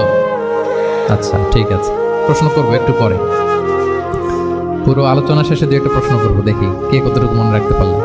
তো রাসূল সাল্লাল্লাহু আলাইহি ওয়াসাল্লাম প্রশ্ন করলেন সাহাবাদেরকে, তাদের অ্যাটেনশন যাতে গ্রো করে। তিনি বললেন যে ইন্না মিনাশ শাজারি শাজারাতান লা ইয়াসকুতু ওয়ারাকুহা মাসালুহা ইন্নাহা মাসালুল মুসলিম হাদিসুনি মা হিয়া। তিনি সাহাবাদেরকে বললেন, সাহাবারা, এক ধরনের গাছ আছে যে গাছের পাতা কখনো ঝরে না। কি কখনো ঝরে না? আচ্ছা, এর দৃষ্টান্ত হচ্ছে মুসলিমের দৃষ্টান্তের মতো। হাদিসুনি মা হিয়া, বলো তো এটা কোন গাছ? যখন বলছে কোন গাছ, সাহাবারা চলে গেছে অনেক দূরে, সহজ হলে তার জিজ্ঞেস করবে না। নিশ্চয়ই আনকমন কোনো গাছ। এবার ভাবতেছে দেখি তো খাইবারে গেছিলাম, খাইবারের আশেপাশে কি গাছ আছে। ওই যে তাবুকে ঘুরে আসলাম, তাবুকের পথিমধ্যে ক্যাকটাস, গুলমলতা, আরবের কি কি গাছ। ঘুরতে ঘুরতে সবাই দেখেছে না ওগুলোর তো পাতা ঝরে।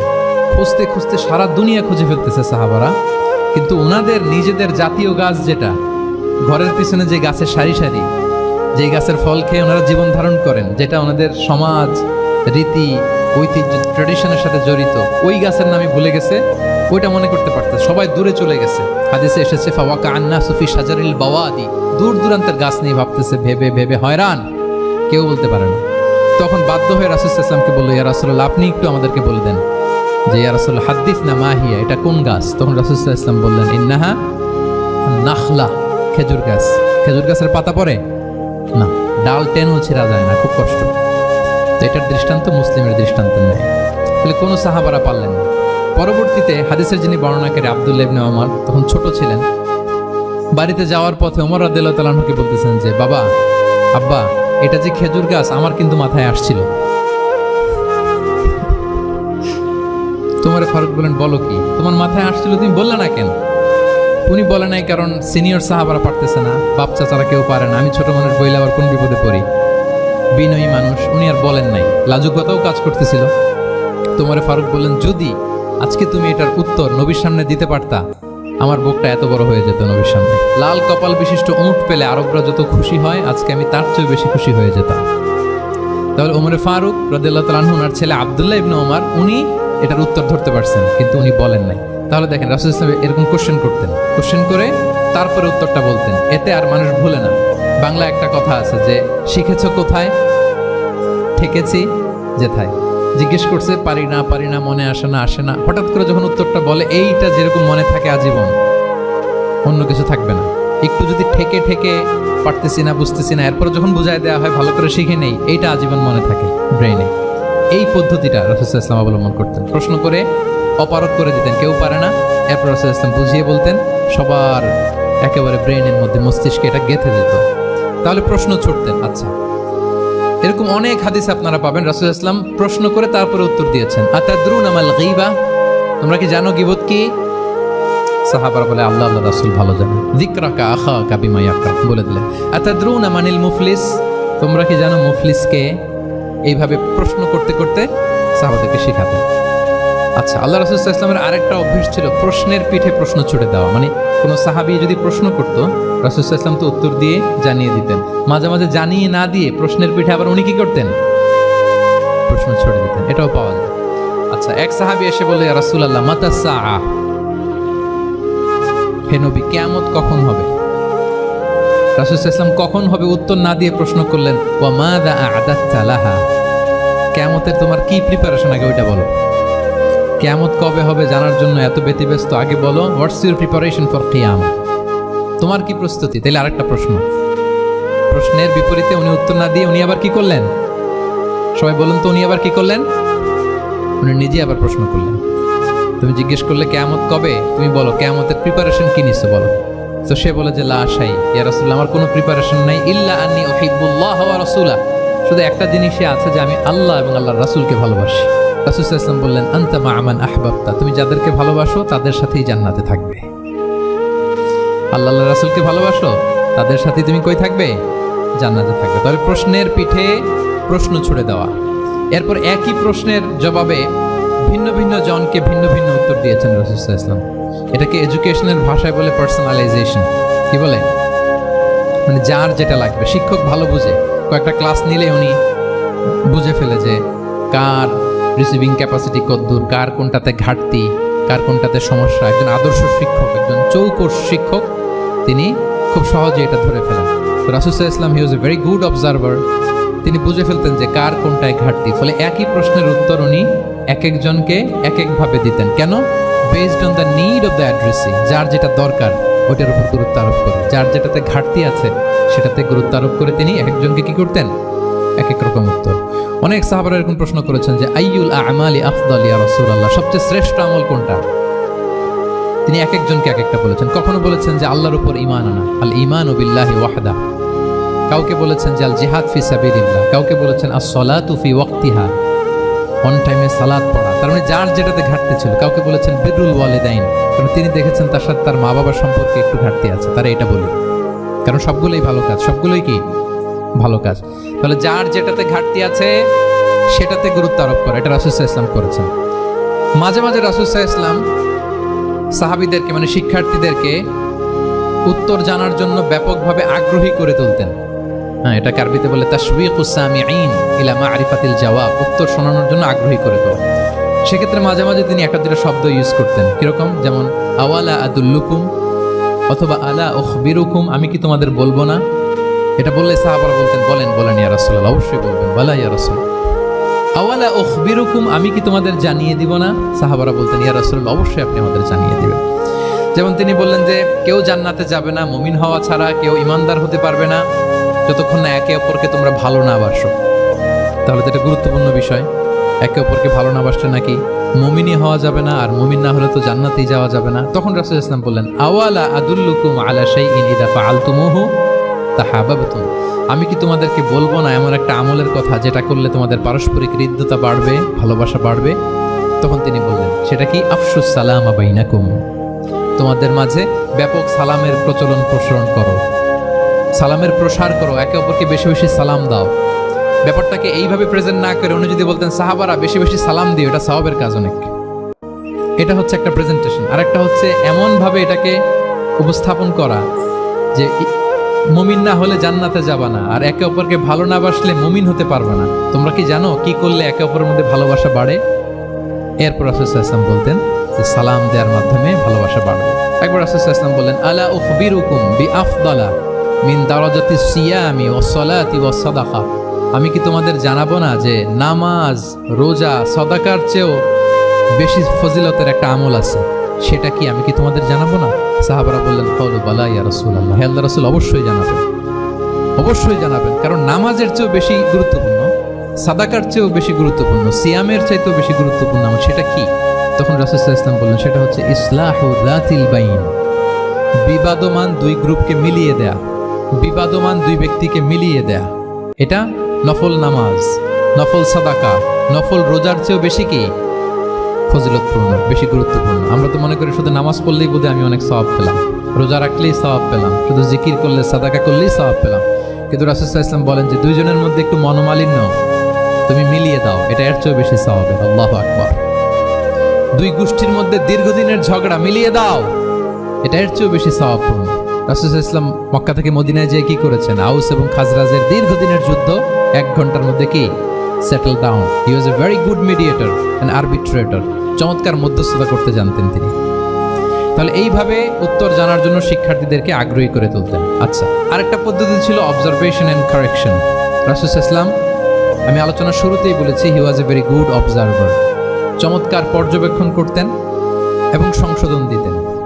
কে কি করছেন এটা খেয়াল রাখতেন, মানে চোখ কান খোলা রাখতেন। বাংলা আমরা কি বলি? চোখ কান খোলা রাখা। মসজিদে নববীতে এরকম ভুরি ভুরি পাবেন যে রাসূল সাল্লাল্লাহু আলাইহি ওয়াসাল্লাম কে কি করতেছে অবজার্ভ করতেছে, ওইটার উপর বেস করে তাকে নাসিহা করতেছে।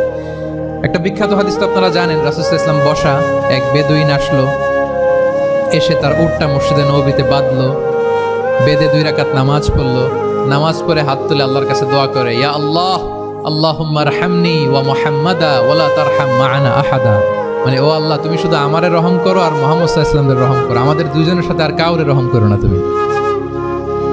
বেদুইন তো কি, বেদুইন মরুপল্লীতে বসবাস।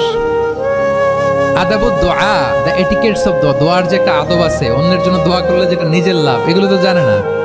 আল্লাহ তুমি আমারে মাফ করো, মুহাম্মদ সাল্লাল্লাহু আলাইহি ওয়াসাল্লামকে মাফ করো, আমাদের ছাড়া আর কাউরে মাফ করো না, কাউরে রহম করো না।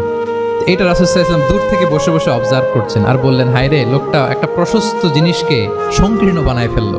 গোটা বিশ্বের সবাইকে যদি আল্লাহ ক্ষমা করে, রহম করে, আল্লাহর রহমের দরিয়ায় কোনো ঘাটতি হবে বলেন তো? হবে?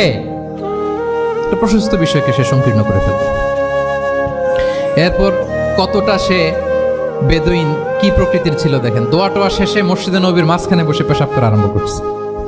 বিখ্যাত হাদিস জানেন, সবাই মারতে গেল, রাসূল সাল্লাল্লাহু আলাইহি ওয়াসাল্লাম থামালেন, বললেন পানি ঢেলে দাও, আর তাকে ডেকে বললেন, দেখো তুমি যে এখানে এই কাজটা করলা, প্রস্রাব করলা, এটা আমাদের এই মদিনার কমিউনিটির ইবাদতগাহ। এখানে এই কমিউনিটির লোকেরা নামাজ পড়ে, আল্লাহর জিকির করে, আল্লাহর কিতাব তেলাওয়াত করে, এটা কি ঠিক হলো তোমার? সে তো লজ্জায় অনুতপ্ত হয়ে কাচুমাচু। তাহলে এই যে অবজারভেশন করতেন এবং কারেকশন করতেন। আবার একদিন মসজিদে নববীতে বসা এক সাহাবী এসে নামাজ পড়লেন। নামাজ রাসূল সাল্লাল্লাহু আলাইহি ওয়াসাল্লাম দূর থেকে দেখতেছেন লোকটা কি করে। নামাজ পড়লো 2 রাকাত, পরে এসে নবীকে সালাম দিল। রাসূল সাল্লাল্লাহু আলাইহি ওয়াসাল্লাম সালামের উত্তর দিয়ে বললেন, ইরজি' ফাসাল্লি ফাইন্নাকা লাম তুসাল্লি, যাও আবার পড়ো, কারণ তুমি নামাজ পড়ো নাই, মানে নামাজটা ঠিক মতো হয় নাই। ইউ ডিডন্ট অফার ইউর সালাহ in a correct way, proper manner. সাহাবী যে আবার 2 রাকাত পরে আসলেন, রাসূল সাল্লাল্লাহু আলাইহি ওয়াসাল্লাম একই কথা বললেন, ইরজি' সাল্লি ফাইন্নাকা লাম তুসাল্লি, হয়নি নামাজ, আবার পড়ো। আবার পরে আসলেন, আবারও একই কথা। এখন 3 বার পড়ার পরও যখন হয় না, বেচারা ভাবলেন আবার যে বললে তো একই হবে, আমি তো এটাই জানি। তিনি বললেন, মা উহসিনু গায়রাহ, ইয়া রাসূল, এর চেয়ে ভালো আমি আর পারি না, ফাআল্লিমনি ইয়া রাসূলুল্লাহ, হে নবী আমাকে একটু শিখিয়ে দেন কিভাবে পড়ব। রাসূল সাল্লাল্লাহু আলাইহি ওয়াসাল্লাম বললেন, যখন নামাজে দাঁড়াবে আল্লাহু আকবার বলে দাঁড়াবে, এরপর কোরআন থেকে যা সহজ লাগে পড়বে, তাড়াহুড়ো করবে না। কি করবে না? সবাই বলেন, কি করবে না? নামাজে কোনো তাড়াহুড়ো নাই, নো রাশিং ইন সালাহ, নো হ্যাস্টিনেস ইন সালাহ। নামাজে আমরা খুব তাড়াহুড়ো করি, এটা নামাজের যে প্রাণ, সালাতের প্রাণকে, রূহকে নষ্ট করে দেয়। যখন রুকুতে যাবে স্ট্রেইট ফরওয়ার্ড রুকু করবে, হাত্তা তাতমাইন্না রাকিআন। রাসূল সাল্লাল্লাহু আলাইহি ওয়াসাল্লামের রুকুর পিঠটা ছিল একেবারে স্ট্রেইট, এই টেবিলটা যেরকম স্ট্রেইট এরকম স্ট্রেইট। লাউ সাব্বা আলাইহিল মা লাস্তাকার, পানি ভর্তি একটা বোতল যদি রাসূল সাল্লাল্লাহু আলাইহি ওয়াসাল্লামের রুকু দেয়া পিঠের উপর রাখতো, পানিটাও পড়তো না, বোতলটাও পড়তো না, স্ট্রেইট। এরকম উদাহরণ দিয়ে সাহাবারা বলতেন যে এত স্ট্রেইট রুকুর পিঠ যে পানি ভর্তি গ্লাস রাখলে পানিটাও কাঁপবে না, বোতলটাও পড়বে না। আলহামদুলিল্লাহ সুম্মা আলহামদুলিল্লাহ, এটা অনেক বড় সৌভাগ্যের ব্যাপার এবং সবার নসিবে এটা থাকে না। যাদেরকে আল্লাহ তাআলা পছন্দ করেন, যারা চুজেন পার্সোনালিটি টু আল্লাহ সুবহানাহু ওয়া তাআলা, শুধুমাত্র কেবলমাত্র একমাত্র তাদেরকেই আল্লাহ তাআলা এই সৌভাগ্য দান করেন। তো এই যে মাইল ফলক তোমরা স্পর্শ করেছো, এটা তোমাদের জীবনের অনেক বড় একটা অর্জন এবং নানা ধরনের খুশ নসিব তোমাদের ব্যাপারে ঘোষিত হয়েছে হাদিসে। আল মাহিরু বিল কুরআন মা আস-সাফারাতিল কিরামিল বারারা, ইকরা ওয়ারতাকি ওয়ারাত্তিল কামা কুনতা তুরাত্তিলু ফিদ দুনিয়া ফাইন্না মানজিলাতাকা ফি আখিরি আয়াতিন তাকরাউহা। আজকের এই অ্যাওয়ার্ড গিভিং সেরিমনিতে এসে তোমাদের কত ভালো লাগছে? সবার চেয়ে তোমরা আলাদা, স্পেশাল পোশাক তোমাদের জন্য ক্রেস্ট দেয়া হয়েছে, সামনে এসে ফটো সেশনে অংশগ্রহণ করছো। এর চেয়েও অনেক বড় একটা কনফারেন্সে, এর চেয়ে অনেক বড় একটা কনভেনশন হলে, এর চেয়ে অনেক বড় আয়োজন করে সেদিন তোমাদেরকে বলা হবে ইকরা ওয়ারতাকি ওয়ারাত্তিল কামা কুনতা তুরাত্তিলু ফিদ দুনিয়া, পড়ো, ধীরস্থির ভাবে পড়ো, যেমনি দুনিয়াতে পড়তে তার তিলের সাথে। ঠিক যতটুকু পড়বে ততটুকু করবা, আল্লাহর সান্নিধ্য তোমরা পাবে। যতটুকু পড়বে ঠিক ততটুকু জান্নাতে তোমাদের ভবনগুলো উঁচু হতে থাকবে। আল্লাহু আকবার। এখন তোমাদের কেমন ফিল হচ্ছে? এই দুনিয়াতেই যদি এত চমৎকার অ্যাওয়ার্ড গিভিং সেরিমনিতে তোমাদেরকে সম্মান দেওয়া হয়, সেদিনের সেই প্রোগ্রামে যদি তোমরা অংশগ্রহণ করতে পারো, কেমন লাগবে তোমাদের? বলো, ভাল লাগবে সেদিন? আমরা সেদিনের সেই মাহেন্দ্র ক্ষণে যেন আমরা রিওয়ার্ডেড হতে পারি, পুরস্কৃত হতে পারি, সেই প্রত্যাশা আমরা আল্লাহর কাছে রাখছি। আমরা সবাই পড়ছি আল্লাহুম্মা আমিন। তো এই যে বিশাল এক কর্মযজ্ঞ তোমরা শেষ করেছো, আল্লাহর কালামকে তোমরা হিফজ করেছো, এখানেই শেষ নয়। This is just beginning. এটা কেবল শুরু। এটা কেবল কি? এটা কেবল শুরু। এই যে মাইল ফলক তোমরা স্পর্শ করেছো, এরপরে অনেক দূর তোমাদেরকে যেতে হবে। মাইলস টু গো, অনেক দূর যেতে হবে। এখন যেটা তোমাদের করতে হবে, কনসিস্টেন্ট রিভিশনে থাকতে হবে, মোরাজা করতে হবে এই কোরআনকে। এই কোরআনকে হিফজ করে ফেলা এটা সহজ, কিন্তু এটাকে টিকিয়ে রাখা বড্ড কঠিন। আমরা অনেক হাফেজে কোরআনদের সাথে পরিচয় হয়, তারা বলে যে শেখ হিফজ করেছিলাম কিন্তু এখন মনে নাই, ভুলে যায়। তো হিফজ করে ফেলাটা সহজ, কিন্তু এটা সিনায় রাখা মরণ অবধি, যতদিন দুনিয়াতে বেঁচে থাকি ঠিক ততদিন এই কোরআনকে প্রিজার্ভ করা, সিনাতে রাখা, এটা বড্ড কঠিন, অনেক বড় চ্যালেঞ্জ এটা তোমাদের জন্য। সো এই continuous revision of the holy Quran, এটা তোমাদের লাগবে। আল মুদাওয়ামাতু আলা কিরাআতিল কোরআন, প্রতিদিন ডেইলি বেসিসে এটা তোমাদের ডেইলি ওজিফা করে নিতে হবে। আমি সম্মানিত অভিভাবকবৃন্দ যারা আছেন তাদেরকেও বলবো যে এটা একটা টিম ওয়ার্ক, আপনাকেও হেল্প করতে হবে। এখানে আপনার বাচ্চা কোরআন তেলাওয়াত করবে, আপনাকে শোনাবে, আপনি তাদেরকে শোনাবেন। এই টিম ওয়ার্কের মধ্য দিয়ে এই কোরআন প্রিজার্ভ হবে, এটা থাকবে। এটা বড্ড জটিল। কোরআন হিফজ করা সহজ, কিন্তু এটাকে ধরে রাখা খুবই কঠিন। সো তোমাদের জন্য first and foremost reminder tonight, প্রথম রিমাইন্ডার হচ্ছে যে রেগুলার বেসিসে এই কোরআনকে মোরাজা করতে হবে, তা না হলে এই কোরআন থাকবে না। এবং আল্লাহ রাসূল সাল্লাল্লাহু আলাইহি ওয়া আলিহি ওয়াসাল্লাম তিনি ওসিয়ত করেছেন, তিনি বলেছেন তাআহাদুল কোরআন ওয়া ইন্নাহু আশাদ্দু তাফাল্লুতান মিনাল ইবিলি ফি উকুলিহা। তোমরা কোরআনকে ডেইলি রিভাইজ করো। যারা তোমরা হেফজ কমপ্লিট করেছো, হাফাজাতুল কোরআন, তোমাদেরকে উদ্দেশ্য করে আল্লাহ রাসূল সাল্লাল্লাহু আলাইহি ওয়া আলিহি ওয়াসাল্লাম বলেন যে তাআহাদুল কোরআন, তোমরা ডেইলি বেসিসে কোরআনকে কি করো? রিভাইজ করো, রিভিশন দাও, মুরাজা করো, এটাকে সম্মান করো। ফাইন্নাহু আশাদ্দু তাফাল্লুতান মিনাল ইবিলি ফি উকুলিহা। কেননা পোষ মানানো হয়নি এরকম কোন বন্য উট যদি এটা রশি ছেড়ে দেওয়া হয়, এটা যেমনি ছুটে পালায়, দৌড়ে পালায়, এটারে ফিরে আনা যেমনি কঠিন, কোরআন হেফজ করার পরে, মুখস্থ করার পরে কেউ যদি ভুলে যায়, ওইটারে আবার রিভাইভ করা তার চেয়েও বেশি কঠিন। তো এই জন্য ডেইলি বেসিসে রিভাইজ করতে হবে। এবং আল্লাহ রাসূল সাল্লাল্লাহু আলাইহি ওয়া আলিহি ওয়াসাল্লাম তিনিও যাতে ভুলে না যান, বারবার কোরআন পড়তেন, বারবার রিভাইজ করতেন। রাসূল সাল্লাল্লাহু আলাইহি ওয়াসাল্লামের কষ্ট হয়ে যেত, ফলে আল্লাহ তাআলা বলেছেন লা তুহাররিক বিহি লিসানাকা লিতা'জালা বিহি ইন্না আলাইনা জামাআহু ওয়া কুরআনা ফাইদা ক্বরানাহু ফাত্তাবি' কুরআনা। নবী, আপনি তাড়াহুড়ো করে, এত কষ্ট, এত প্রেসার আপনার উপর নেওয়ার দরকার নেই, আমি আপনাকে পড়িয়ে দেব। জিবরিল যখন পড়ে শুধু ফলো করেন, সেটা একবার পড়ে নিন, মুখস্থ আমি আল্লাহ করে দেব। সানুকরিউকা ফালা তানসা, আপনি আর ভুলবেন না। এরপরে আল্লাহ রাসূল সাল্লাল্লাহু আলাইহি ওয়া আলিহি ওয়াসাল্লাম রেগুলার বেসিসে কোরআন পড়তেন, সাহাবাদেরকে কোরআন শোনাতেন, আবার সাহাবাদের কাছ থেকে কোরআন শুনতেন। তো এই কোরআনকে যদি তোমরা তোমাদের সিনায় আজীবনের জন্য রেখে দিতে চাও সযত্নে, তোমাদেরকে রিভিশন দিতে হবে। এখন খুব বেশি বেশি revise and revise, revise after revise তোমাকে দিতে হবে। এবং সারা বছর কোরআনের যতটুকু নাজিল হতো, আল্লাহ রাসূল সাল্লাল্লাহু আলাইহি ওয়া আলিহি ওয়াসাল্লাম রমাদান আল মুবারাকে জিবরিল আলাইহিস সালামের সাথে রিভিশন করতেন। সারা বছর যা নাজিল হলো, এটা আল্লাহ রাসূল সাল্লাল্লাহু আলাইহি ওয়াসাল্লাম জিবরিল আলাইহিস সালামকে শোনাতেন, আবার জিবরিল আলাইহিস সালাম আল্লাহ রাসূল সাল্লাল্লাহু আলাইহি ওয়াসাল্লামকে অতটুকু শোনাতেন। যে বছর তিনি ইন্তেকাল করবেন, ওই বছর দুইবার তিনি গোটা কোরআনকে জিবরিল আলাইহিস সালামের সামনে পেশ করেছেন, শুনিয়েছেন। আবার জিবরিল আলাইহিস সালাম দুইবার আল্লাহর হাবিব সাল্লাল্লাহু আলাইহি ওয়া আলিহি ওয়াসাল্লামকে শুনিয়েছেন। আল্লাহু আকবার। তাহলে এটাই হচ্ছে সুন্নাহ। তিনিই তো পৃথিবীর প্রথম হাফেজ, নাকি? আল্লাহ রাসূল সাল্লাল্লাহু আলাইহি ওয়াসাল্লাম প্রথম হাফেজ ছিলেন না? উনি রেখেছেন কিভাবে কোরআনকে? প্রিজার্ভ করেছেন কিভাবে? রিভিশনের মাধ্যমে, রিভিশন এন্ড রিভিশন।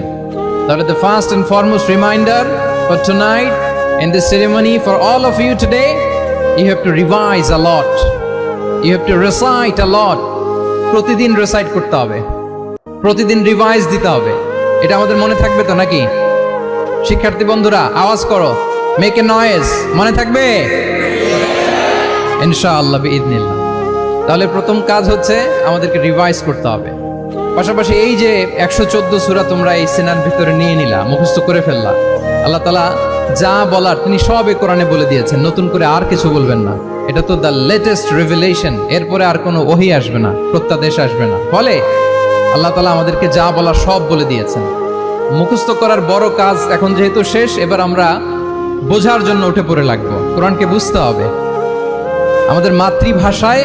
এই কোরআনের মর্মবাণী, মর্মার্থ, আল্লাহ তাআলা কি ডুজ এন্ড ডোন্টস আমাদের জন্য দিয়েছেন, কি করা যাবে, কি করা যাবে না, সব তিনি বলে দিয়েছেন। আমরা যেন কোরআনের সাথে নিজেদের অ্যাটাচমেন্ট বাড়াই, মাতৃভাষায় যেন আমরা কোরআনকে বুঝি, আমরা কোরআনের অনুবাদ যেন ডেইলি বেসিসে পড়ি, কোরআনের সহজ সরল যে তাফসির আছে, এই তাফসিরগুলো যেন আমরা পড়ি। এটাকে বলে তাদাব্বুর।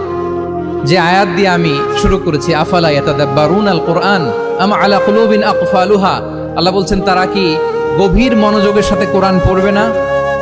উইথ ভাস্ট কনসেন্ট্রেশন, খুব ধ্যানমগ্নতার সাথে, খুব মনোযোগ দিয়ে কি তারা কোরআন পড়বে না? নাকি তাদের হৃদয়ে তালা ঝুলে আছে? আমাদের হৃদয়ের জং ধরা তালা যদি আমরা খুলতে চাই, এটা আনলক করতে হবে আল কোরআন আল কারীম দিয়ে। তাহলে প্রথম রিমাইন্ডার হচ্ছে রিভিশন। আমার প্রিয় হাফেজ ভাই এবং বোনেরা, আমরা যেন রিভিশন দেই বেশি বেশি। 2 নম্বর কথা হচ্ছে আমরা যেন কোরআনের মর্মবাণী বাংলায় বুঝবার চেষ্টা করি, কোরআনের তাফসির যেন আমরা পড়ি, আমরা যেন তাদাব্বুরে কোরআন করি, কোরআনের যে রিফ্লেকশনগুলো আছে এগুলো যেন আমরা ধারণ করতে পারি। তাদাব্বুর শব্দটা বেসিক্যালি এসেছে আরবি শব্দ দুবুর থেকে। দুবুর, দুবুর শব্দের অর্থ হচ্ছে পেছন, যে কোনো জিনিসের পেছনকে বলে, আমাদের পেছনটাকেও বলে দুবুর। তো তাদাব্বুরে কোরআন মানে হচ্ছে কোরআনের যে বাহ্যিক আয়াতের যে অর্থ, এর পেছনের যে গল্পটা, পেছনের যে রহস্য, এই আয়াতের পেছনের যে রহস্য, এটাকে উদ্ঘাটন করার চেষ্টা করা, আত্মনিমগ্ন হওয়া, কোরআনের রহস্য উন্মোচনের জন্য ধ্যানমগ্ন হওয়া, খুব গভীর মনোযোগ দিয়ে ভাস্ট কনসেন্ট্রেশন এন্ড অ্যাটেনশন কোরআনকে পড়াকে বলে তাদাব্বুরে কোরআন। তাহলে রিভিশনের পাশাপাশি আমাদেরকে তাদাব্বুরে কোরআন করতে হবে। কি পারা যাবে তো ইনশাআল্লাহ? এই কোরআন যে তোমাদেরকে কোথায় নিয়ে যাবে তুমি জানোই না, তোমার কোনো আইডিয়াই নাই এই যে কোরআন তোমাদেরকে কোথায় নিয়ে যেতে পারে। এবং শিক্ষার্থীদের জন্য গোটা বিশ্ব খোলা, the entire world is open for you. তোমরা বিশ্ব জয় করতে পারো, তোমরা ঢাকা বিশ্ববিদ্যালয়ে যাবে, তোমরা চট্টগ্রাম বিশ্ববিদ্যালয়ে যাবে। এই যে তোমাদের এক বড় ভাই বসে আছে, ডাকসুর ভিপি সাদিক কায়েম। ঢাকা বিশ্ববিদ্যালয়ে যে আমাদের কোরআনের আলো ছড়িয়ে দেওয়ার দরকার আছে না নাই বলো? তোমরা অক্সফোর্ডে যাবে, তোমরা এমআইটিতে যাবে, তোমরা হার্ভার্ডে যাবে। আমি হার্ভার্ডে গিয়েছি, এমআইটিতে গিয়েছি, তোমরা ইয়েল ইউনিভার্সিটিতে যাবে, সেখানে যে কোরআনের আলো ছড়িয়ে দিবে ইনশাআল্লাহ বলি সবাই। তাহলে শিক্ষার্থীদের জন্য গোটা বিশ্ব খোলা। তুমি জানোই না যে আল্লাহ তাআলা তোমাকে কোথায় নেবে। খুত্তাতুল্লাহি আ'যামু মিন খুত্তাতিকুম। আল্লাহর প্ল্যান তোমার প্ল্যানের চাইতে অনেক অনেক বড়। তুমি জানোই না যে আল্লাহ তাআলা তোমাকে দিয়ে কোন খেদমত নিতে পারে।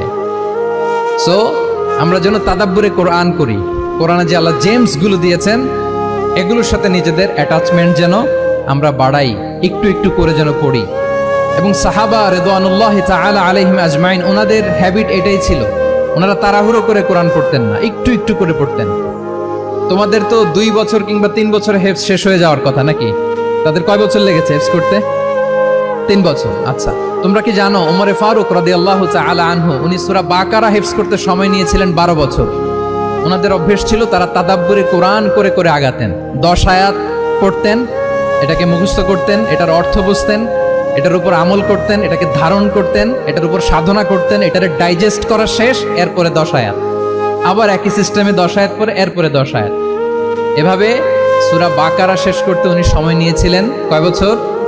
12 বছর। এবং যেদিন সূরা বাকারা কমপ্লিট করেছিলেন ওদিন উট জবাই করে সবাইকে খাইয়েছিলেন।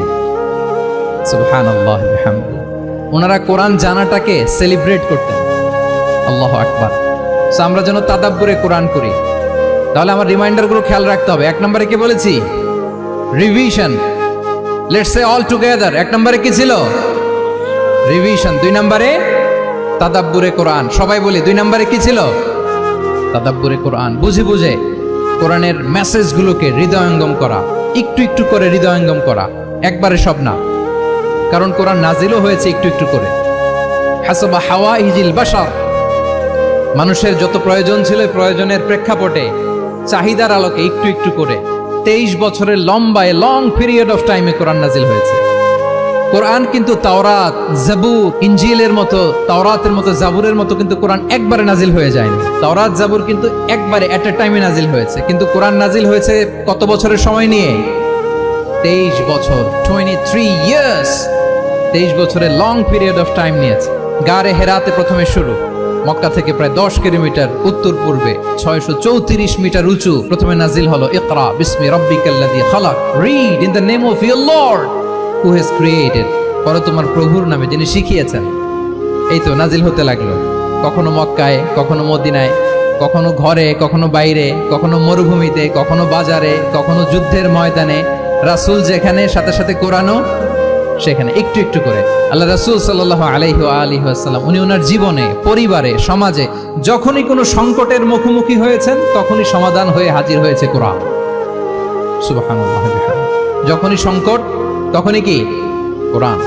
যখনই কোনো প্রবলেম ফেস করেছেন কোরআন, কারণ কোরআন হচ্ছে দ্য প্রবলেম সলভিং মেথডোলজি।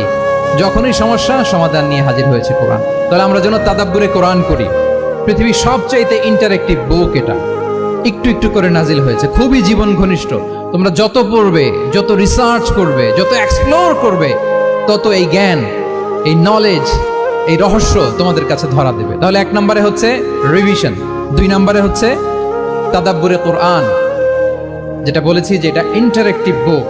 যখনই রাসূল সাল্লাল্লাহু আলাইহি ওয়াসাল্লাম সমস্যার সম্মুখীন হয়েছেন তখনই কোরআন আলোকবর্তিকা হয়ে হাজির হয়েছে।